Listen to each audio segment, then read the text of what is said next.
All right, good morning, everyone. Please confirm you can hear me and you can see my screen.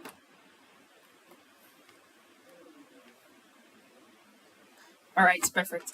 So, thank you for that wonderful introduction. I'm grateful to Dr. Adebusola for this opportunity. And I'm happy she went first because she said a lot of amazing things that I actually captured in my presentation. But my presentation is going to be a little bit more practical, a little bit more storytelling.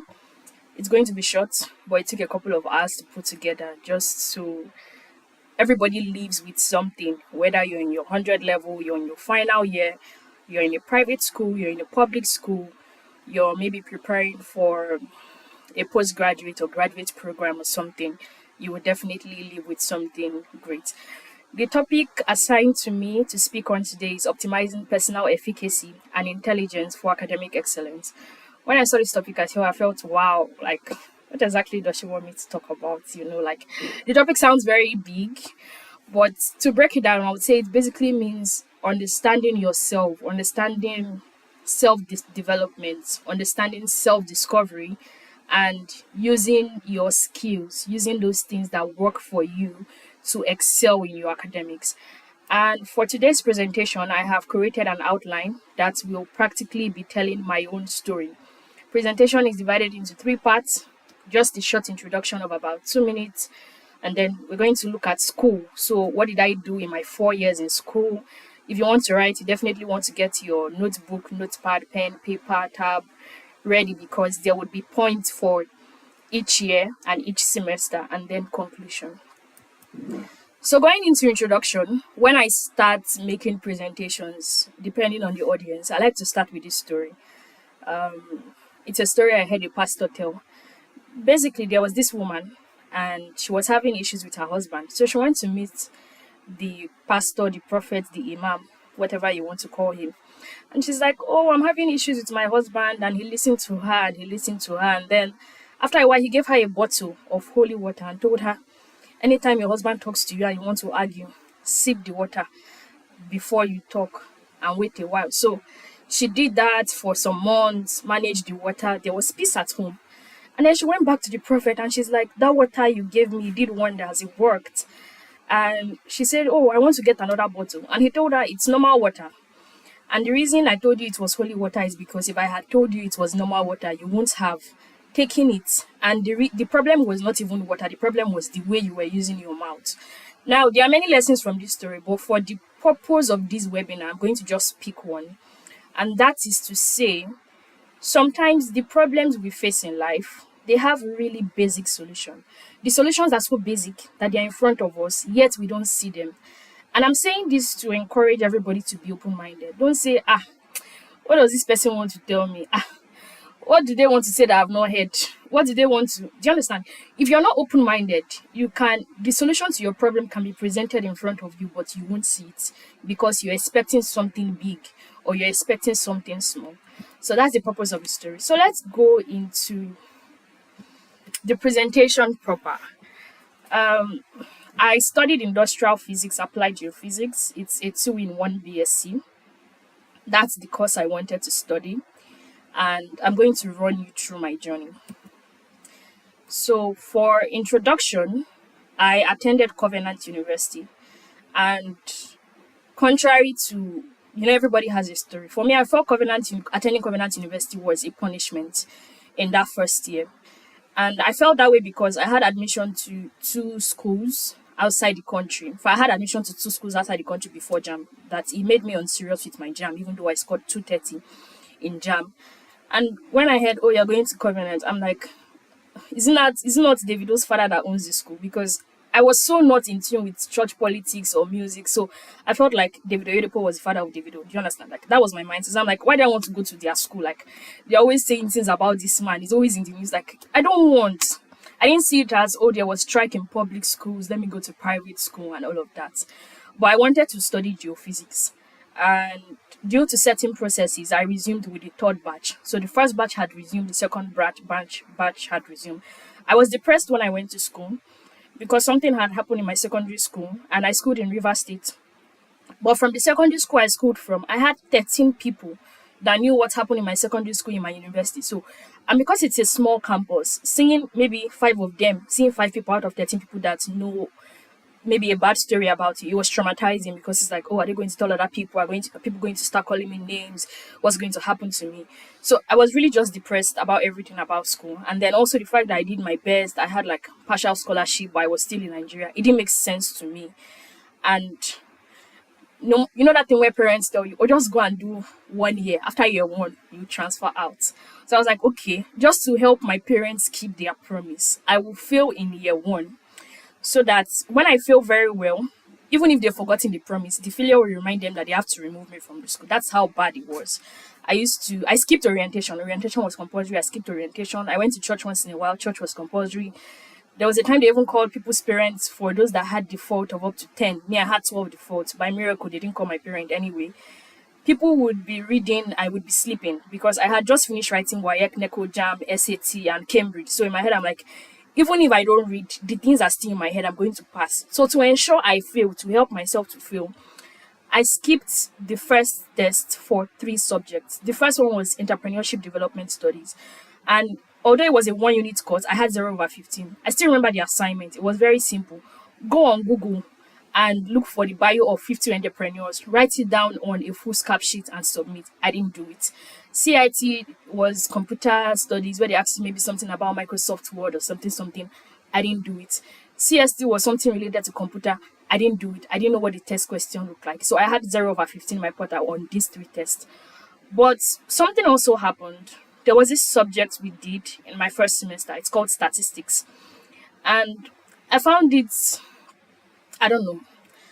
I didn't know exactly how to feel about the course. In secondary school, I did further maths, but in 200 level, I was advised to drop it. And I could not write further maths in Cambridge because I had, I think, 50% on the dot. And they felt, oh, it was going to ruin the school's results. You know, those kind of things. And the subject I didn't understand in further maths was permutation and combination. And in statistics, however, we started learning probability, permutation, combination. We did a test, I wrote the test, and I scored 50/50. And most people had like 10, 0, 15. So it was like, wow, that girl scored 50/50. And for me, I think that was like the beginning of seeing the light in the tunnel to say, okay, whatever happened in secondary school, or suddenly I didn't understand something in secondary school, but suddenly I'm doing it well in uni. And people are like, oh, come and teach. This like first 4 weeks into school. So that for me was something encouraging. My lowest grade for that particular semester, my lowest grade in school for most semesters were usually a C.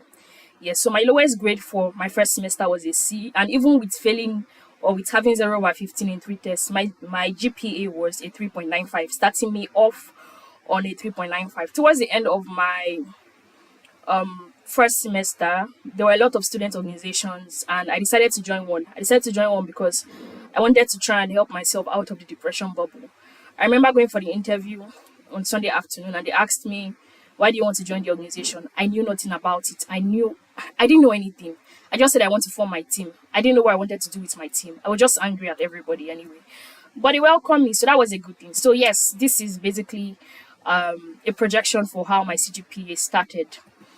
Moving on to my second semester, I was a little bit more unserious. I wanted to feel more. I was grateful to God for a 3.95, but I wanted to feel more honestly. I always had these like formulas on my cupboard in the hostel. So this is a sample of one. And I wanted to pass specific subjects. So we did like C programming, C sharp. Yes, I wanted to pass those and I did. So I had A's in the subjects I wanted to pass. And in the subjects I didn't care about, I had C's. Compared to my first semester results, I had few A's and many C's. My GPA was lower and it crashed my CGPA from a 3.95 to a 3.78. Within this semester, I also volunteered on the Enactors Leadership Conference. What are key learnings you can take from my 100 level? The first thing is heal. Whatever stage you're in, whatever happened in the semester before, heal from it.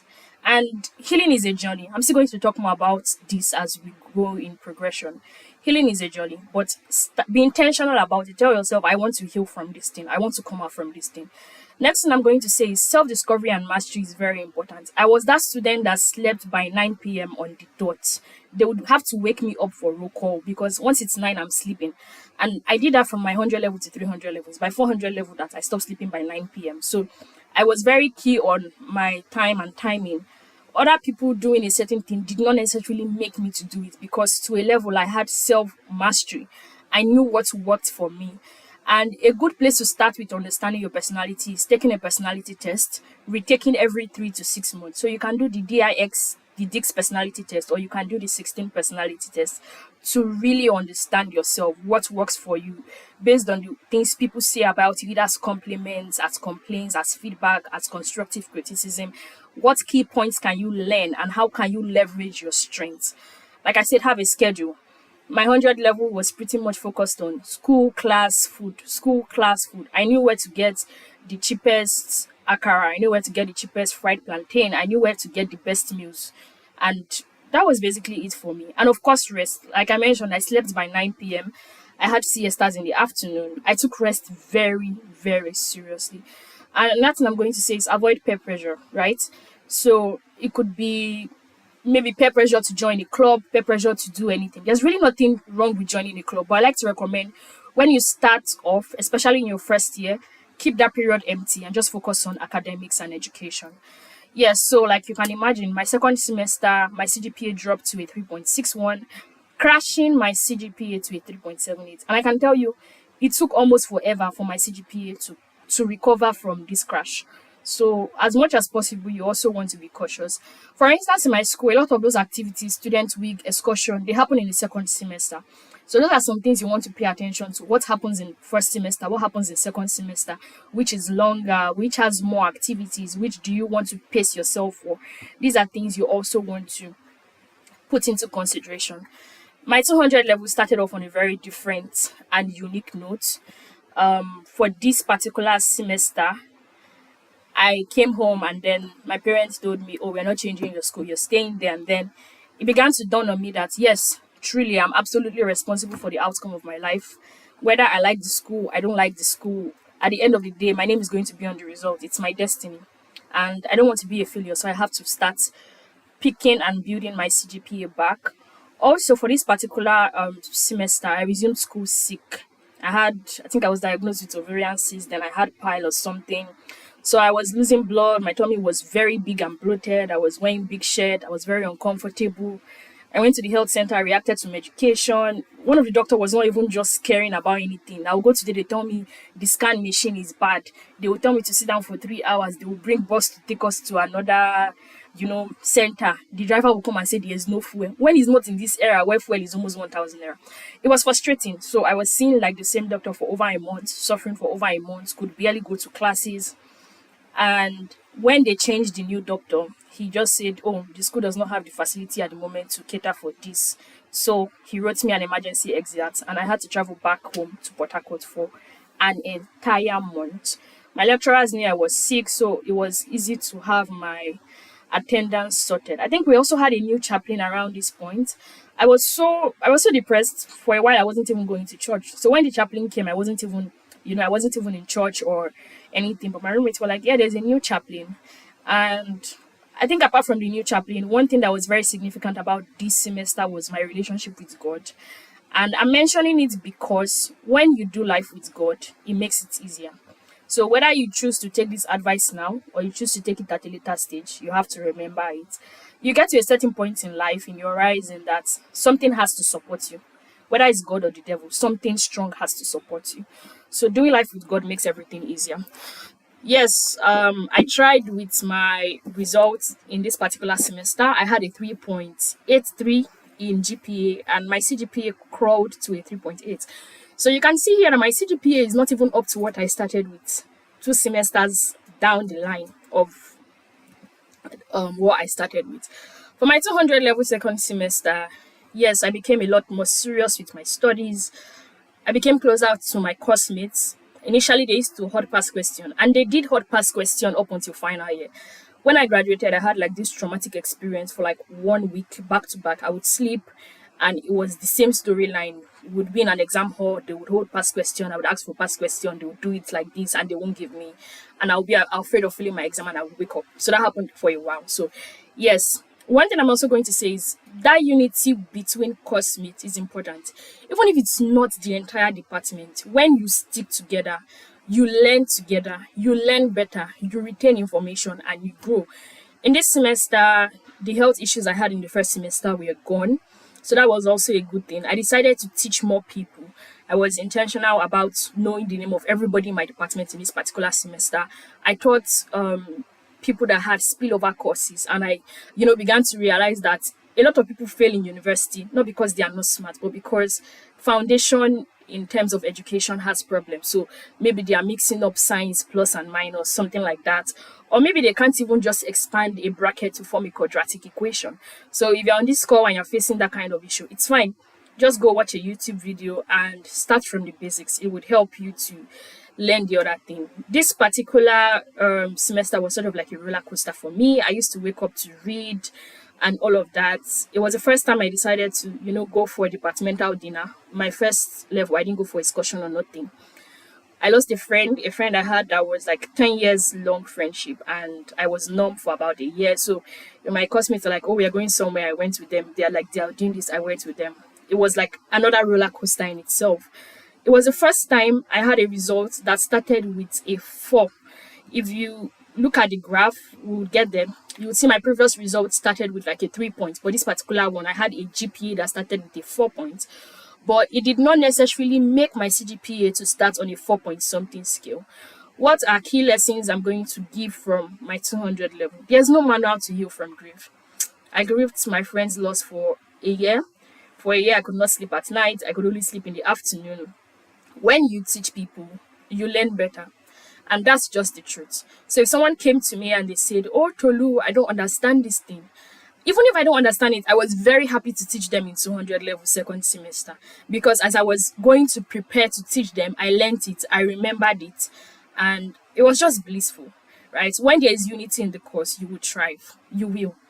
Next success syndrome is very real. That thing where it feels like you're almost there, but you're never there, is real. It happens. God can help you break it. God makes everything better. I'm going to tell you that for real. So, the way near success syndrome played out in my own situation was always having this 3 point something. It was a 3.95. Why didn't I start with a 4.0 even though I was careless? So it's that thing like you're almost there. No matter how you try, you're always there. It's always moving, but it's still within that 3 bracket. It's not a normal thing, so don't take it as a normal thing. I volunteered with Enactors, and the way I balanced that was, for Enactors, we always had meetings on Sunday evenings by 3 p.m. So that was already on my schedule. And we had boot camp. So when students go home for holiday, we stay back in school, maybe a week, 2 weeks, a month, 3 months, depending on the nature of what we had to do. In the 200 level, we won the national competition almost immediately after exams. That was when we did nationals. And then barely 2 months after the nationals, we had the opportunity to go to the US to represent Enactors Nigeria at the World Cup. And these pictures are just testament to that. And one thing this helped me, and which is why I'm going to explain the last point, excellence in everything. I was so excellent at Enactors, at volunteering.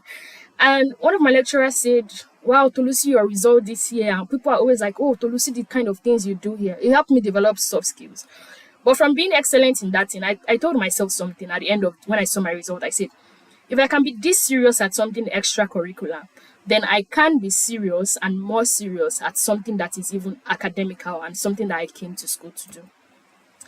So yes, this is it. As you can see, I had made some progress. My CGPA had gone to a 3.97, higher than what I started with by just 0.02. Can you imagine? That's a crow. Even with a 4.48. That's why you have to start well. I can't overemphasize that, right? But here we are. So let's go on to 300 level. 300 level was a lot different, and I think I would say it was one of the craziest periods in my life. I had this schoolmate from secondary school that didn't resume. She didn't come with me, so she wasn't in, class of 2021. She was maybe supposed to be in class of 2023, right? Because by the time I was in 300 level, she was just coming into 100 level or 200 level, something like that. She had traveled from Port Harcourt to Lagos, and the morning she was supposed to come to school, I don't know what they said happened. She died. So when I heard that one, I was like, okay. That was traumatizing in a way. I'm not even going to kid you.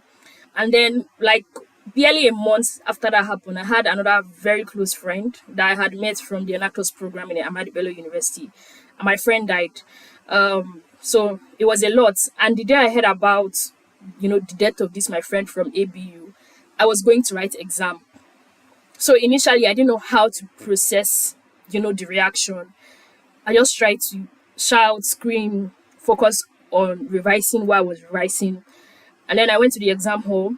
I remembered what I read, and I was writing my exam that day. I just started crying a fountain on my exam sheet. And then my lecturers were like, "What happened?" I was like, "My friend died," and they gave me tissue, and I was cleaning my eyes and I was writing. And that's why I said, nobody tells you how to grieve. You don't pray to lose someone, but when you lose someone during the exam, what happens? You fail the exam. If they were there, they would want you to pass. So those kind of things. Student council was something I did not expect. It's those kind of things that people apply for. I start with this person, this student leader interviewed me, this person from Senate interviewed me, they liked me. I didn't apply. I didn't want to be in it. And then one day after one class in the chapel, they said, "Oh, Tolu, they put your name, you have to go to SEAL." And I'm like, "I'm not selling. I did not commit crime. I'm not in student council. Why are they looking for me?" So I go for the meeting and they're like, "Oh, welcome. All of you are the new set of student leaders." And I'm like, "What's that?" Because in my College of Science and Technology, we had about 11 departments at the time, and we had some courses that were up to 400 and 500 level, like estate management, building technology. So you can pick a student leader from 400, 500, and people from 400, 500 apply to be in this team. You know how politics can be. Me, my 300 level, I just got my first result that starts with a 4. I want to focus and keep building on the 4. So don't come and disturb me with school politics and all of that. So they told us to check. I didn't think anything good could come out from the appointment. Like, I didn't think I was worthy to be in it, honestly. So I felt, okay, they were going to make me a hostel representative for 100 level. I checked, my name was not there. I was like, hostel representative for 200. I checked. So that's how I kept saying. And my name was not there. I wasn't a hostel representative. The responsibility given to me was to manage and handle president of the College of Science and Technology. And that was a massive responsibility. And that's why I cannot overemphasize the importance of excellence. Someone probably saw me doing something for Enactors, saw the way I handled it within that period before we traveled, when we traveled, after we traveled, and felt this person has the capacity to manage this. So yes, it was crazy. I had meetings with departmental presidents. I had to ensure they planned for excursions, even though all of that didn't happen because the next semester was COVID. I had to have meetings with over 100 course representatives. So, for instance, if you think biochemistry department has one president, yeah, and then biochemistry department is 4 years, so they have a course rep for 100, 2, 3, 4. That's 5 people in one department that you're going to work with. So think of it for about 11 courses, about 11 departments, and then for some departments it's up to 500, 400 levels. So managing people that felt they were older than me, they were more deserving of the role than me, was not the easiest. I cried on the job. I made some mistakes on the job. I learned and I grew from that experience. From the success of Enactors, I also had the opportunity to, for the first time, attend the Leap Africa Social Innovation Programs Award in Lagos, Nigeria. And I think it was a beautiful experience. I think there were like 2 times where I was not in class. I would just tell my departmental head, the HOD, and take permission that, oh, I have a school responsibility. So this semester was a semester where I was reading, passing, and God was helping me because classes were not it. I had a ton of responsibility. I also joined the service unit, so I was like a media team, and it was more like audio. Those people, console, monitoring, coming, console, the sound is bad, console, more volume. Yeah, that was basically it. I had another 4 point something GPA. I was very happy. I was very grateful. My CGPA crawled a little to just like a 3.8, but I'm still like, it's still giving year success syndrome. You have to come out from these 3 brackets. So let's go. Yeah. Okay. That was a mistake. So I had a 4.39, yes, and my CGPA came out from 300 level to this. So this former CGPA I put there was for 200 level. So yes, I finally came out of the 3 brackets. We thank God we've broken year success syndrome, but consistency is important. I'm also going to say one of the things that helped me with my results was I had an encouragement. I mean, money can be a motivator. I mean, I knew, but I didn't know because I've been in a situation uni, someone said, "Oh, come and be my EE, I'll pay you." And I said, "I don't want to work." And every time I remember, I just laugh. Like, what was I thinking? You know, um, there was this deal that I sort of had with one of my guardian. For every A I get 5,000 naira. If the A was between like 70 to 90%, or no, 80 to, is it 80 to 90 or 100 to 90, then I get 40K for the A. So yes, money was a little bit of a motivator because I was calculating how much money I was going to make, and I wanted to buy land before I left school. I've still not bought the land yet anyway, but I made good money from having good grades, and most importantly, I did what I was supposed to do, and God helped me. So for 300 level second semester, this was very stressful. Because it was SciWest period, so it was IT. I was at home. COVID made me stay at home longer. COVID was very crazy where I stayed. There was a time where, excuse me, the DP of a police station was beheaded. His head was in a bucket. We were indoors for days. We didn't have food to eat. The day my mom tried to go out to get food, there was dead body on the road that had been there for like 3 days. Someone ran in front of our compound and they shot his leg, and like, why I didn't post a color, like, so yes, the blood and everything. So yeah, it was very messy period getting a SciWest placement remotely and eventually trying to get a SciWest placement physically, having to move locations. But within all of that, some good things happened. I seized the opportunity of remote time to do a lot of work. I became the first female Holt Price campus director, and I was able to bring Holt Price program back to Covenant University after 3 years of the program being somewhat in oblivion or being archived. The Enactors team also won the nationals remotely again. We won the World Cup remotely, and this time we even made it to the semi-final stage of the World Cup. My role was, I was given a new responsibility in Enactors. I became head of business and planning venture, so I was really just seeking for grant opportunities, more opportunities, applying for opportunities, and trying to make the most of the time opportunities I had within that period. I remember doing this fellowship with a Michigan State University. It was like sort of like a remote exchange program where I met other people. I worked as college representative, and this particular one stressed my mental health. So for this one, I had to ensure that classes went on during during the lockdown. I also had to ensure that the lecturers were keeping to their time. They were not assigning more Coursera courses than usual, having meeting with the DSA every week. It was a lot, especially considering that there was a blackout. What are key lessons I would share from 300 level? Life happens fast. Don't be scared to reinvent yourself. Anytime you wake up is your day one, right? So pick yourself up, make the most of the opportunities that you have. If you're in a season where you have more space, use the free period very well. Be good with your academics, but also get the right skills. Be good with your academics, but also network. Know people from other departments. Know who is doing what, right? You may not necessarily talk to them in school. It's good you talk to them in school if you can, but it would be important to have these people in your corner as you leave school. Document everything. You don't have to share, undershare, overshare. This is the first time I'm probably sharing this publicly in a presentation, but document everything. If I didn't document it, would be difficult for me to share my story. So yes, my second semester, most people get a 5.0 for SciWest. My department ended up giving me a 4.0. Of course, COVID also affected the way SciWest should have been run, so my CGPA was stagnant. Let's go to 400 level, which is where it basically ends.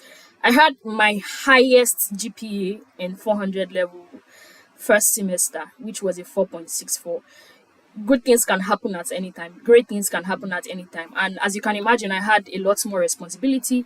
I became general secretary of Enactors, and I had I think it was a 200 level student as team leader. So I was reporting to a 200 level student. We had a couple of arguments. There were some things we didn't agree on. One thing I'm going to say is this opportunity, this webinar is that opportunity. Always seize the opportunity to stand on the shoulders of people that have gone ahead of you.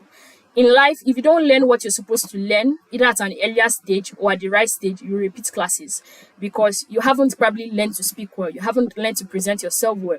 Certain opportunities would not come to that particular person because they are just not ready for it. So seize the opportunity to learn, and learn from those that have gone ahead of you, either by reading, by writing, by watching videos, or attending things like this. I was on the communication planning committee as logistics head. It was a lot of work because in 2 days, I and head of souvenir, we had to plan the headshots of over 1,300 students within 2 days. Yes, like I mentioned, I became General Secretary of Enactors. I spoke at the Enactors Leadership Summit. I think it was the first time speaking at that kind of like national scale. And it also made me realize how much work I had done and how much I had grown as a person. I also, of course, did more Enactors related activities. And this is a picture of us meeting the Vice Chancellor. The Enactors project won an award for the school at a global competition. So for my first semester, like I mentioned, in 400 level, I started with a 4.62, and that pushed my CGPA to a 4.13. I was very happy and grateful for that. This is just a sample of my score sheet from 300 level first semester when I had my first 4 point something results, some of the courses I did. And then at the other side, you can see, excuse me, a sample of my 400 level first semester test script. When we talk about getting, good grades, we speak a lot about, 70 and above is A, but it's not as simple as that. So sometimes you want to aim and say, if this course for test is 15, you want to score a minimum of 13 or a minimum of 11 over 15, and plan something similar for your exam. So for my 400 level second semester, I took a week break to focus on my mental health. When I saw my 4.62 results, the semester had started. I was depressed because I was expecting a 5.0. I was just, in an entire roller coaster. I could not go to classes. I spent a week in my hostel. I could not eat, and I was just crying because it felt like I worked for a 5 and I got a 4.62. I felt happy, but I felt unhappy. It was like that time that it hit me that, I'm not going to finish with the first class. And that was sad. That was very sad because it was something I could have done if I had prepared earlier. After that, I resumed. Final year did stress me. I ate, I tried to rest. Like I mentioned, I didn't sleep by 9 p.m. in final year. And I had, of course, the other responsibilities I handled. It was stressful. At some point, I was anemic. So I had to take a lot of milk. And at some point, I also finished like 3 bottles of astimine. The most important thing I'm going to say about final year is finish well. The second thing I'm going to say is whatever advantage life gives you, use it. So if you read better, you have free time. Don't say, okay, my best friend Tolu is in council and in 7 other things. I'm going to align my time with Tolu's time and go for all the council meetings and everything so that I can show that I can do as well as Tolu. That's foolishness. And I'm speaking clearly about this because I did this in my final year. I did it in my first semester in final year. I did it in my second semester in final year. I followed someone that had way more workload than me. I was trying to align my time with their time when I could have used the opportunity that life gave me to be excellent, to even do better than how I did and what I did. I finished with a 4.45, slightly lower than my first semester results, but my CGPA rule. So the thing about results you need to know is if you have a GPA and that GPA, if you have a GPA, where's my mouse? Oh, my mouse is hanging. Okay. If you have a GPA and that GPA is higher than your CGPA, your previous CGPA, your next CGPA is going to rise. So that's something to also keep in mind and keep in point. And as much as possible, don't allow your CGPA to drop because I paid the price for allowing my CGPA to drop. So as I come to a close, yes, this is the kind of headshot that I had to supervise with the head of souvenir for over 1,300 students within 1.5 days because the first day was Saturday, the second day was Sunday after service. I was privileged to attend a dinner hosted by the Chancellor, Bishop David Oyedepo, for doing an amazing work as a student leader. I graduated well, I finished well. That's the most important thing. Regardless of how your 100, 200, 300, 400 level or whatever level or phase of life has been or is, the only way to fix what you may have lost in the past or whatever happened in the past is in the present or in the future. So don't focus so much about what happened in the past and heal from it. Sorry. Yes. So this is an article on my LinkedIn. I'll probably link those things later when I'm done speaking. And you can read more about my journey, my academic journey as a student, actually. In conclusion, where is that thing? In the next 1 minute, I should be done.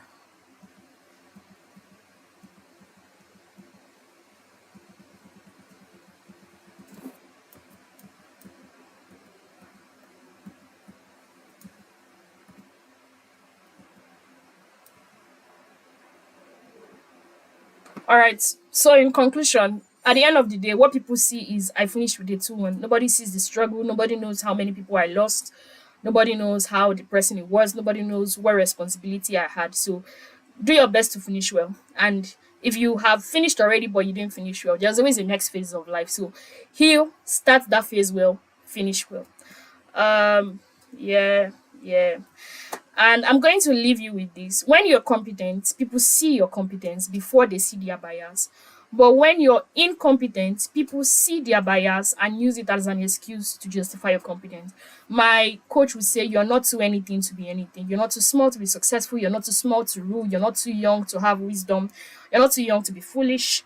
You're not too young to be rich. You're not too young to be successful. You're not too anything to be anything. So build competence. And the way you build competence is by being excellent at everything and anything that your hands finds to do. So hopefully I can see you all again during the Q&A session. Thank you very much for having me.